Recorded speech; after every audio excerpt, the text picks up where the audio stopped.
I'm Dave Price, and welcome to the American Farmland Owner Podcast, where farmland owners get their news.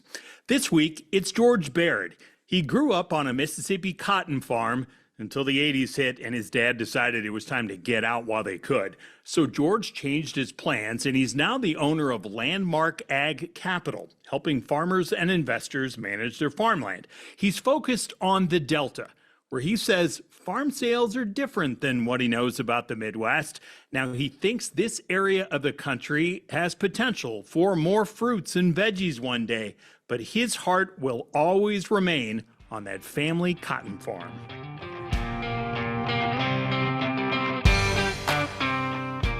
George, let's start with this.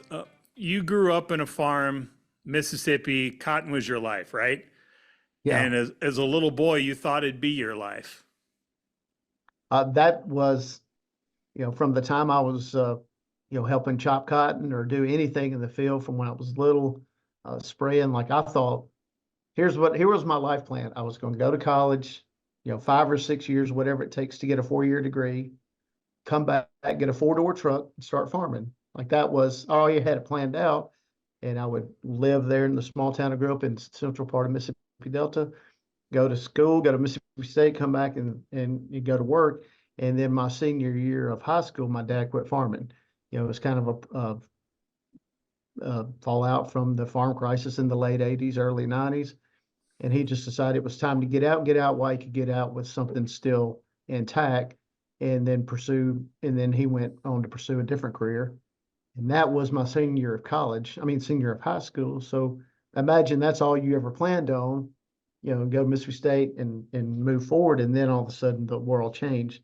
So I really didn't know what I was going to do, but I just knew I wanted to stay connected with agriculture in some form.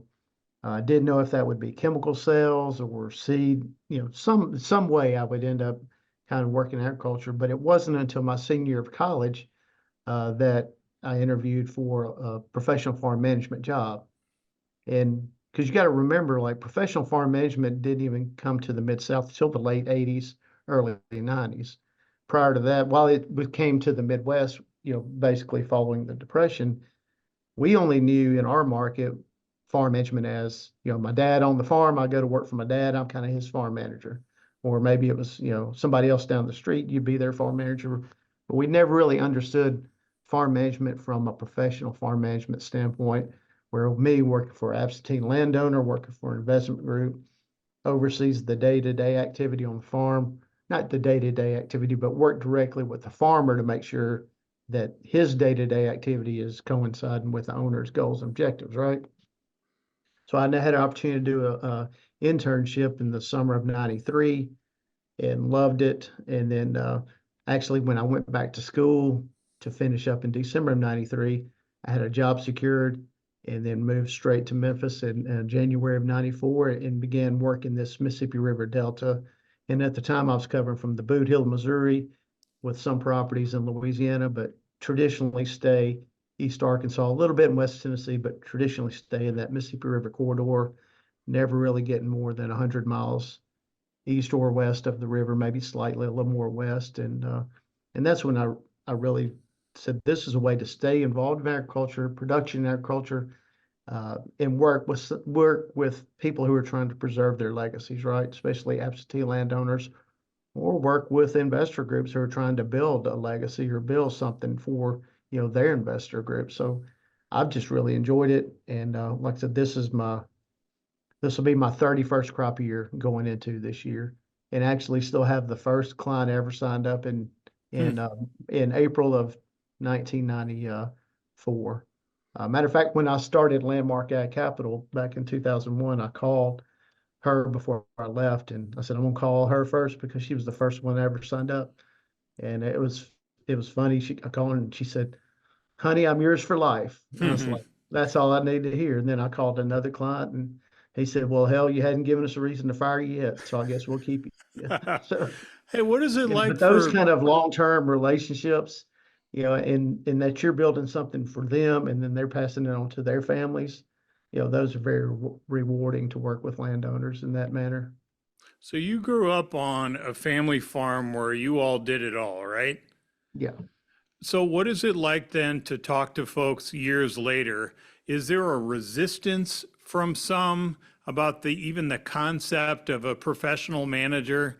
Do they feel like they lose that independence? Where you now have to work with somebody else. You know where I'm going?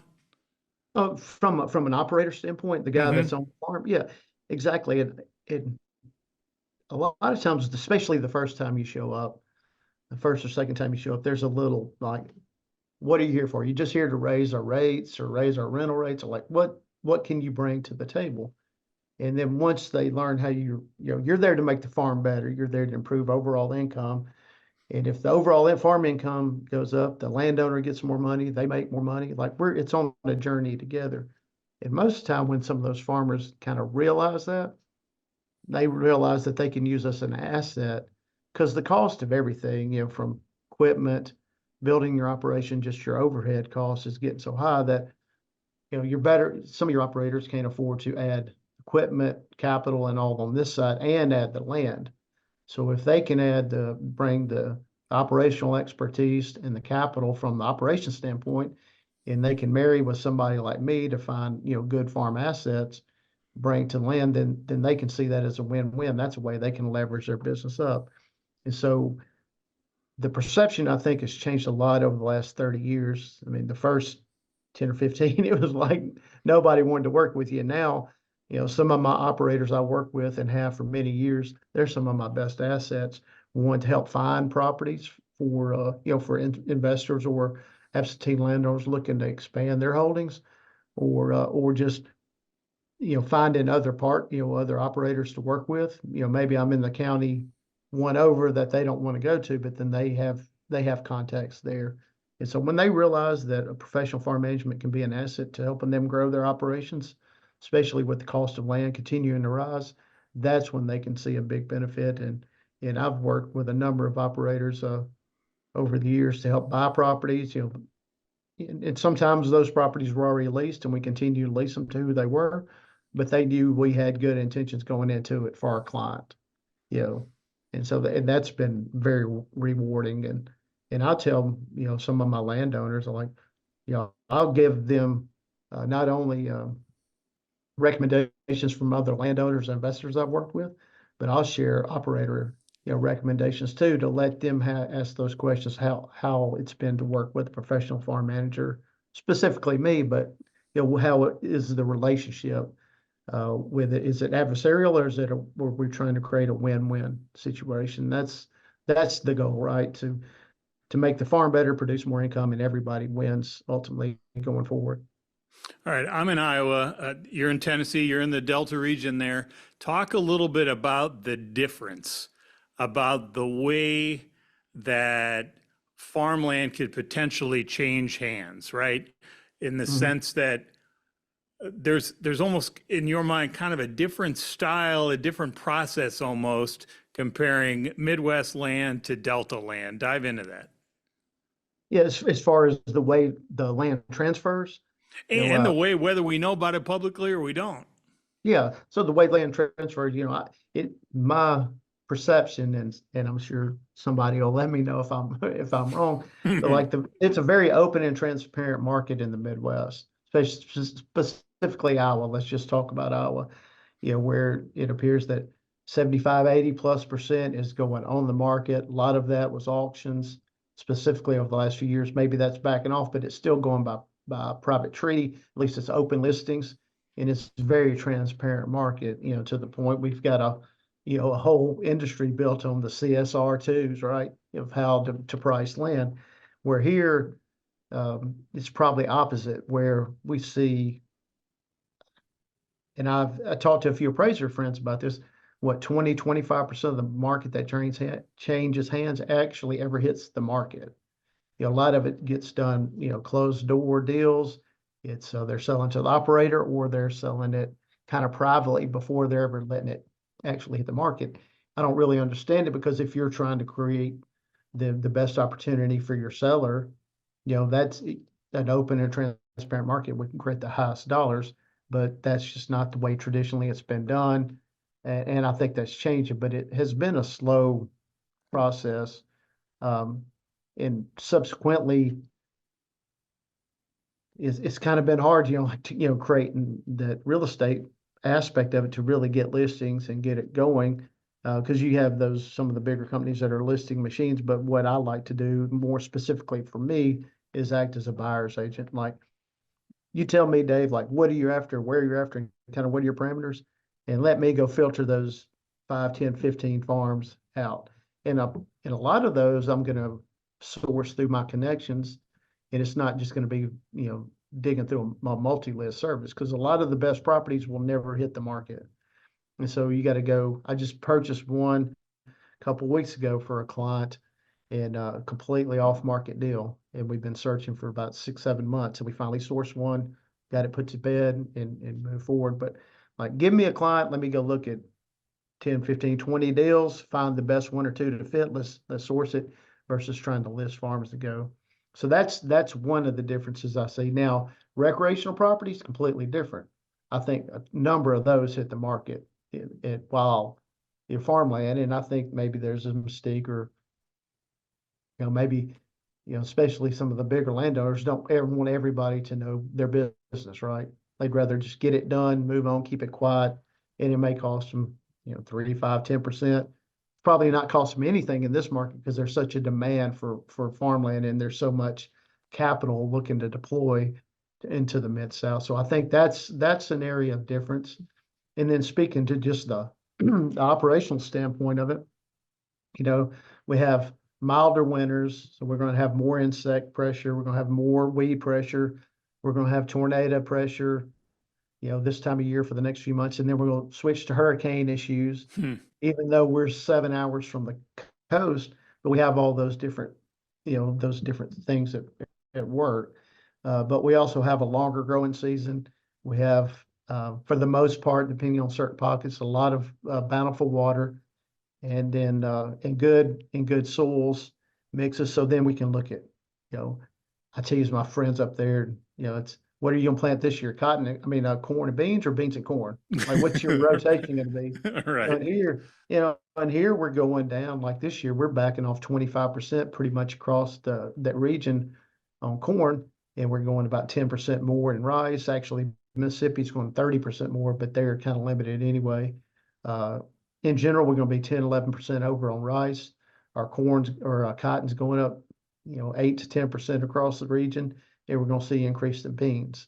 So we can flex that crop mix to help match the market, and my goal is always to try to keep at least 50%, if the farm allows, if not more, into higher value crops. I'd really like that 65, 70%, meaning from a landowner standpoint, high value crops don't always mean the same depending on who you're talking to. But from a absentee landowner standpoint, while the beans may be the most profitable for the farmer, they're not for the landowner. I could make more money on corn or rice or cotton. So I want to at least keep a nice mix. One, agronomically, for our rotation; two, to keep our income kind of up and consistent; and three, it just makes good sound business practice and sense. And it's a risk management tool, right? When you're multiple crops, multiple areas. And so, and then our water. Now, I think one thing that I think that's going to be advantageous to landowners and investors looking into the future, as we see more and more pressure from water issues, out west, and in environmental issues, east and west coast, that this could be.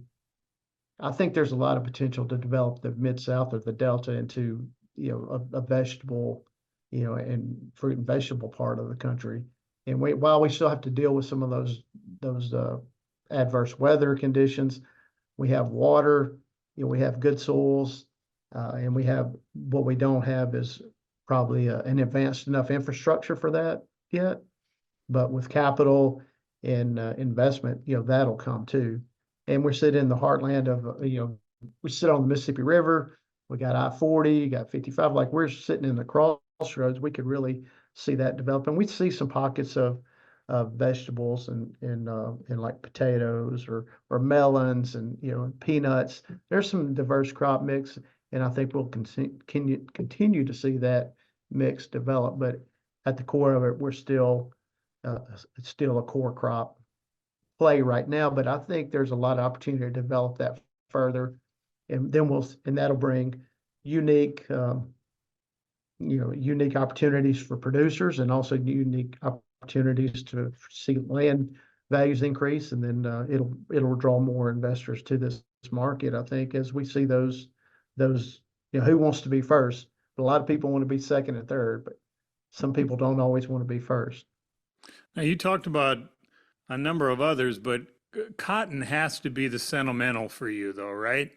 I'm curious how you're There's no, viewing that, where Brazil has been up in their supply, and now Australia, if they're on the other side of this 2-year drought that they've been fighting, if they're going to up it too, are you sweating yeah. it out for some of your friends who are still in cotton? On our family farm, we don't grow cotton anymore, which when I'm, during harvest especially, it's like when you really feel the heartstrings tug a little bit. Mm-hmm. But it hasn't bothered me as much because we have such fertile ground and we can rotate so many other crops. If we were just say a cotton and bean country and cotton went away and now we're all beans, now that drags down production, it drags down production value from a landowner standpoint, and that's ultimately going to drive down land values. Like it's just a lot of things if you're just stuck in that one system. But I think competition is good. And as long as we have other crop opportunities for other crop rotations in there, like rice. Like I didn't know anything about rice when they told me to go to Arkansas and handle rice. And rice is one of my favorite crops to work with. From a landowner standpoint, it's one of the highest value crops. And that's a little bit more water intensive, but we're really focusing on a lot of on farm conservation measures and efforts to preserve our water, use less water, to make sure that water is sustainable for the next generations. And that's where you get to really see improvements. And to me, it's not about any certain crop, but it's about leaving that land better and creating a legacy for that farm. You're part of the American Society of Farm Managers and Rural Appraisers, that Mid-South region there. So as you look at those 4 states, they had their report that came out a couple of weeks ago that looked at different trends. And I'm curious, what trends are you experiencing in that region? Maybe both good and bad. And I appreciate you're talking about 4 states, so each one has its own. Yeah, a lot of times people ask me what's the difference by state? Like, Mm-hmm. should I buy this farm in Arkansas versus Mississippi? Or I thought, well, there's so many different regions, even within micro regions within a county, much less a state. But in general, the trend in the Delta, and when I'm saying in the Delta, I'm not talking as much as West Tennessee, although there's a little part of it. But let's take Arkansas, Mississippi, and kind of northeast quadrant of Louisiana. The trends have been pretty much the same in recent years up until, so we were seeing really good runs, between 10 and 15, 2010 and 15, where and a lot of times when some people experience a pullback, we were just still trying to catch up because we had some real tough years of production in 9, 10, and even 11. And then once we hit 15, all of a sudden we kind of flatlined. I don't know, for 5 years, things just went nowhere. We were seeing appreciation rates of, -1 to +2 or 3, and just kind of bounced around. And it's kind of hard to explain or, you put on your spreadsheet, you look at a 40-year appreciation rate of 5.4%, and then for Arkansas, and then you hit 5 years of 1. That kind of kills your whole thesis, right, on your investment. Right. But then once we got to 21, at the end of 21, we saw a really good spike. I'm guessing probably, I know have the number, probably 5 to 7% jump between October and December of 01. And then that trend continued into 22. I said 01, 21, 22, and then 23. We were up probably on average 9 to 10% across all those regions. And even within some of those regions, you could point to some areas that were 15% each of those years. Now, I've seen some land go in a few markets that was really shocking, but it was, again, smaller tracts, multiple parties interested, it hit fast. And, it's kind of more of a Midwest and it wasn't some of the bigger farms. So I try not to think about the Delta as Arkansas Delta, Mississippi Delta, Louisiana, and even you can put the Boot Hill of Missouri into that. To me, I think about the Delta, as a region. It could be its own state in and of itself, just because it's so diverse from the state. I was looking in that same book you referenced, like we were talking about numbers of sales. Like if you take the Delta region versus the Hill region of Mississippi, like the Hill region of Mississippi made up 90% of the sales for I think it was 23. It was like completely different than what you would have expected. But yeah, to me, it's not so much about the state; it's about drainage, water, uh, access to markets, whether that's railroad terminals or river ports. The last couple of years we've seen the river really fall out as we got into fall. So we've had some extremely dry falls, and so if you had any kind of remote access to maybe a railroad terminal, that was a real benefit, to helping move commodities. Might not have been uh, for everybody, but at least it gave us another outlet, when you have the basis going crazy on the river. So it's a lot of it's about drainage, location, and development of the farm. And when we say development, we don't talk really as much about tile, although we're starting to see some tile projects come to the Mid-South, but it's drainage, it's land leveling, it's your water resources. Are we developing surface water resources to capture that water, use it, put back on the farm? Are we putting in wells? We're leveling cost on the farm and development, and what all does it take? So a lot of times it's looking at the property and comparing, cropland or farmland A, which is 100% precision leveled, irrigated, comparing it to maybe a crop farm that we call cropland B, irrigated but not level. It still takes a lot of work. Or cropland C, meaning dry land. And so is it better to buy, this cropland A at $7,300 plus an acre, or cropland C at 5,000? Well, it could take that $2,500 or $2,300 to bring it up to cropland A, and not only and have that 2 or 3 year lag time to really get that production up. So a lot of times we're looking at it's not state, it's like the asset of the farm, the asset of the area, and then you also have to look at those other outside assets too, like your operator pool in the area. Water resources. Not everywhere in the Delta's got quality water. There's some pockets you need to be aware of, and that comes with just understanding where you're looking at in the region. Without getting too specific, you just need to be, buyer beware kind of attitude on that, and work with somebody that knows the market. As you look back at, you talked about you got 40 years of sustained appreciation. Then you have this couple of years, this blip where you're kind of running in place, and then it picks back up. So how do you make sense of that? But that's a good question. Let me think on that. A lot of it has been because there's no obvious answer, right? Yeah, a lot of it's been some of this new capital coming to the market. I think we had, during that blip area, we kind of saw some pretty depressed prices. We had some tough production years. We had years where we had a great crop and lost a good portion of it in, latter part of the year with a hurricane. We've had some years, a few years ago back in that we had a great crop growing, probably one of the best ever, and then had, severe flooding across the south central part of the Arkansas Delta. So there's just a number of things, but I think a lot of it is we didn't see as much demand at the time. So we have a lot of demand. We have a lot of outside capital coming in, and then we're seeing better varieties, yields increasing. We're taking some of our better land where that may have, like when I was growing up, the best land was cotton.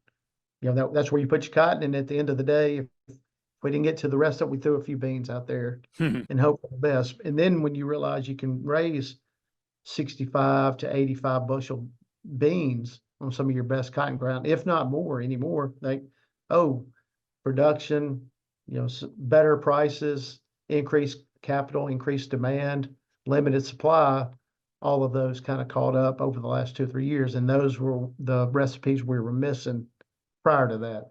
Then I think it did not hurt to have this extra infusion of capital coming in, as Dave Muth and Steve like to refer to, all the COVID money and all the stuff that was coming in. That definitely bolstered it. But at the same time, we're seeing a huge demand from these outside investor groups looking to deploy capital. And let's face it, if you're trying to deploy $100 million, it's hard to do 80 acres at a time. Whereas here you could come get, 1,000, 500,000, 2,000, 5,000, maybe 8,000 acre farm. There's not as many of those on the market, but there's opportunities out here that can really give us, some size, ability, and scale when you're looking to enter a market. And then you can look at adding on those 80s, 160s, 320s, 500s. But a lot of people want to get here with some size and scale, and then they can look at aggregating more acres together to building out their portfolio for their investors. And a lot of times I try to tell my farmers this, is like, the investors, while they're breaking money, it's kind of like the volatility of the stock market or commodity prices. That creates opportunity for you, to maybe sell your land at a higher price. It also creates opportunity as far as increasing your balance sheet, right? So it gives you more opportunity to leverage your capital to maybe expand your operation. So it's not all bad. And a lot of these investor groups are also representing, the common person in America. Somebody worked for a teacher's teacher's group for 40 years, and it's some of their pension money going to it. And they're relying on that farm to maintain, hold its capital and kick off some appreciation and maintain, so they can help fund, retirements, and obligations they have to meet 5, 10, 15 years out. And so you got to you can't just put all of these investors like in one pool, like they're just coming in trying to, run the rates up. That's not really what it's about.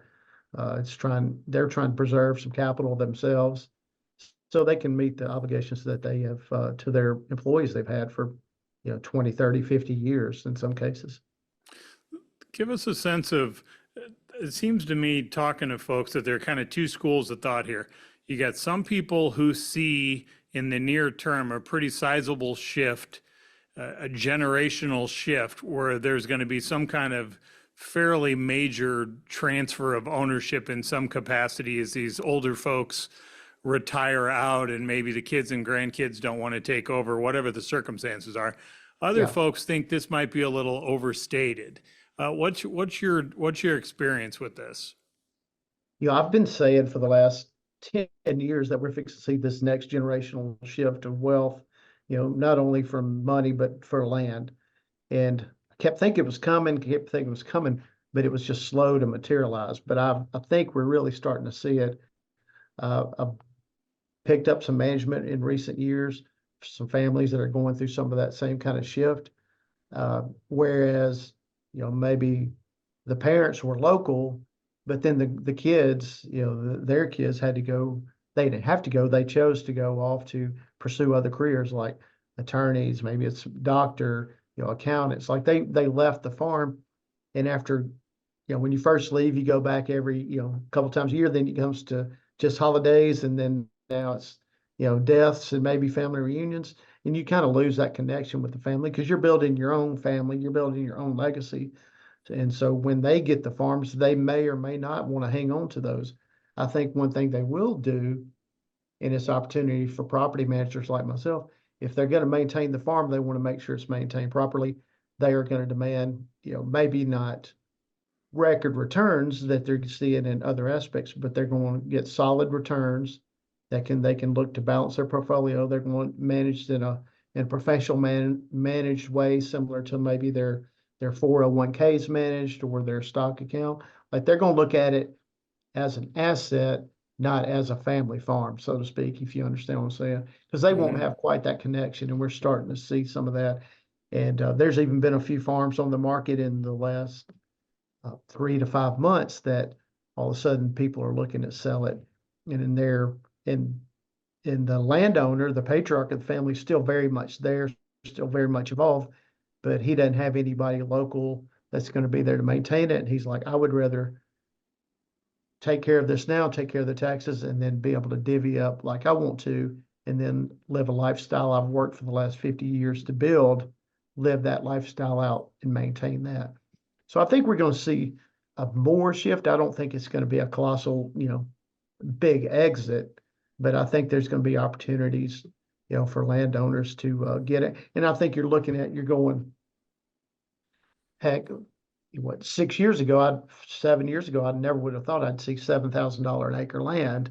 Now we're going, we were thinking 5, and then we went to 6, now 7. Like, rates are going up, commodity prices going down. Is this the end? Is it going to keep going? Maybe we should get out now. So I think some of those questions are coming to be, and I think what we're going to see over in the short term, the next 10 to 12 months. I think this high quality cropland A I was talking about earlier, like it's going to hold its value because it's got its optionality of what you can put on the farm. We're still some commodities like rice and cotton that are showing pretty good returns. I think those prices are going to hold in there solid. But I think if somebody's sitting on a cropland B farm, or especially a C, and actually some of those values were the ones that rose the quickest over the last few years, that B and C quality ground.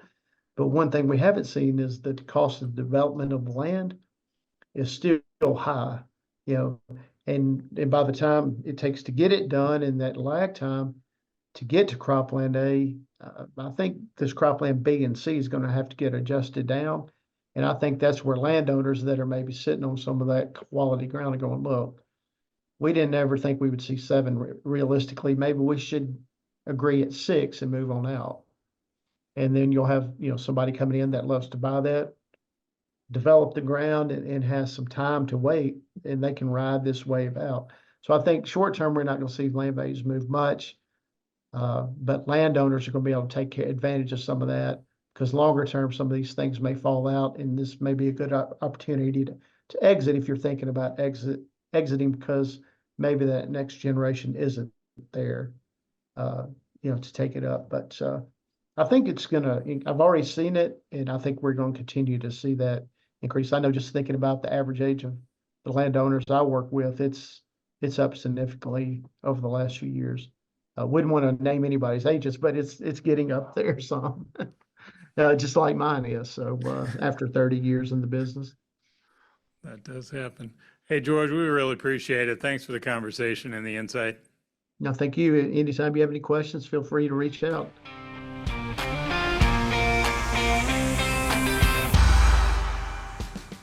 That's George Baird, owner of Landmark Ag Capital.